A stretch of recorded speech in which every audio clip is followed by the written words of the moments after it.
So hapa Africa mtu wava na chimwe na chimwe ava na vhuṱali a shuma zwavhuḓi ava na mikhwa ava na zwoṱhe zwine na ni tshi sedza muthu ene na khou ṱoḓa tshi vha partner yanu ava a nazwo mara ava o vhofhiwa o tshivhiwa somewhere vho mutshivha ndi Africa zwine zwa vha zwi tshi khou ṱoḓa deliverance u bva kha mudzimu.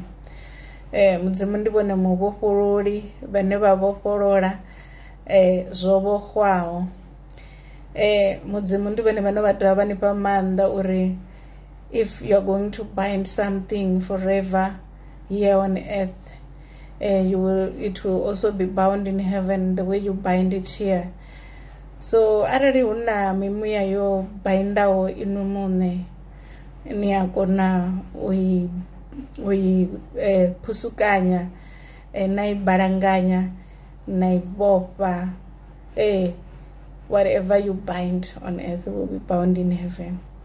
So vha hone vhathu vhane ya ndo muvhona zwori ndi sesi o imaho zwavhuḓi ndi brother o imaho zwavhuḓi kha masia oṱhe mara na wana o tshivhiwa na muṅwe muthu o mutshivhaho nga maanḓa hawe ari hoyu a si ene wo maliwa hoyu a si ene wo mala for reasons dzo fhambanaho. Ndi nnzhi reason dzine vhathu vha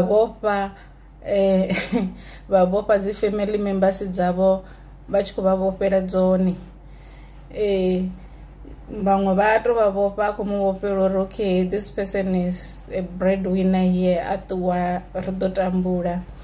Vhaṅwe vha ni vhofha ngauri hu tou vha na zwiṅwe zwithu zwine zwi vhofha vhathu ha haṋu for generations and generations ini na vha no wela kha mutevhe wonoyo wa vhathu vha haṋu vhane a vha ngo tea u ṱuwa kha family kana a vha ngo tea u ḓisa muṅwe muthu kha family like u mala vhana ni nga namba na vha navho and everything.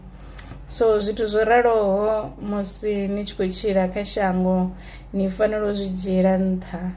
Zwi to ṱoḓa murabeli nahone ene a rabela a kha ngoho uri zwenezwo zwithu a zwi kwashekanya ngauri a si zwithu zwine zwa vhonala nga maṱo ndi zwithu zwine zwi vha zwi deep nga maanḓa.